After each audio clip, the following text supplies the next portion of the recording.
I don't think that this story is going to last much longer. And what Obama was really talking about is the frustrations.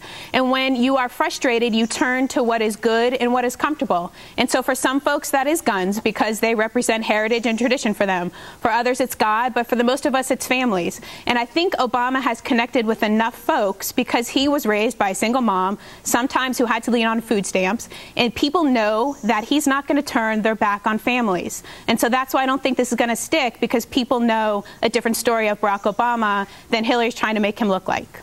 Michael, I mean, Hillary Clinton, every time she gets to a microphone today, she talked about these comments. Well, yeah, I mean, and I think she should. I think that the comments do reek of a certain air of aristocracy and elitism.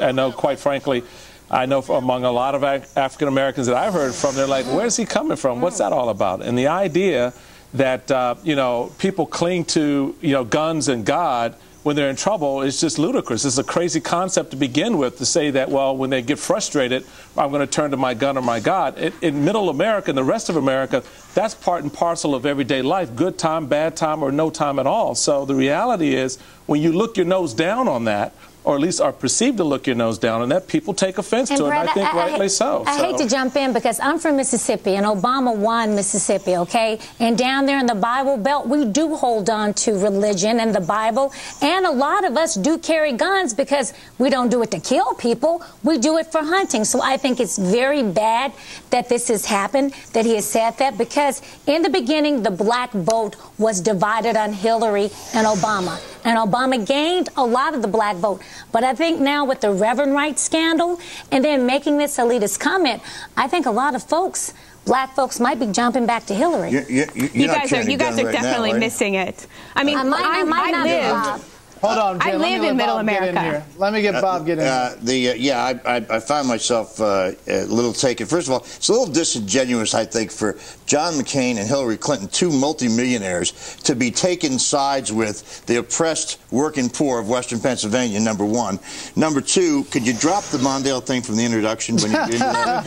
Number three. That's the campaign manager thing. I did 180 other campaigns. All right. But the other thing is, look, I've worked the Monongahela Valley in Western Pennsylvania in politics. What he said is exactly right. The problem is that when you talk about people in politics, the key is you ought to talk to them, not about them. Right. I've always found that to be important with my candidates. And when you say it in a place like San Francisco, and it's going to come across as sounding elitist, I don't think that's what he meant.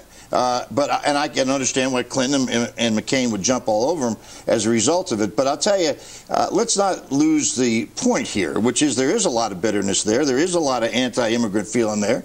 And these people are mad, and for good reason, I'd say. Now, a combination of Clinton's NAFTA, President Clinton's NAFTA, and George Bush's lousy economy. But when you look in Pennsylvania, when Ed Rendell says that is going to be very difficult for a black man to get the white conservative vote, maybe Obama made that type of comment, saying in essence that those white conservative voters, that Governor Ed Rendell said that it would be hard for him to get those votes. So maybe that's why he made that comment. Don't you think it's a little, go ahead, Brett. Jane, you know, what about that feeling that this was some kind of comment, and it sounded a little bit like a sociology experiment, like these people in this small town, this is why they feel this way. Now, Obama is out tonight, and we'll play some more of the tape as the show goes on, with a response saying that's not what he meant, and he's sorry for those comments. You're saying this story is going to die, but obviously McCain and Clinton want to keep it going for at least a few more days.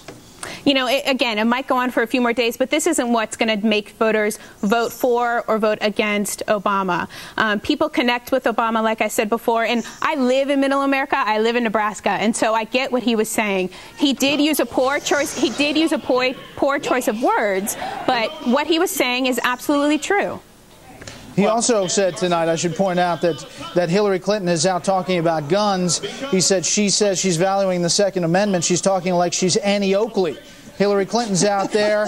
She's out there in a duck blind every Sunday. She's packing a six-shooter. This is Barack Obama tonight. I think it's a fair point because, you know, no one's really scrutinized Barack Obama or Hillary, for that matter, on matters related to the Second Amendment. I mean, really, what is your view? Do you adopt the District of Columbia position that no civilian or no citizen in this city can own a gun? I mean, is that something you like to see more broadly applied across the country? So it's a legitimate point. So when when you go on the attack, it wasn't an attack, but when you make a comment like that, it is perceived as an attack on those who do hold true to those types of values. Michael, first of all, I'm for doing away with handguns everywhere, but that's a different story. I'm not. Well, listen, wait a second.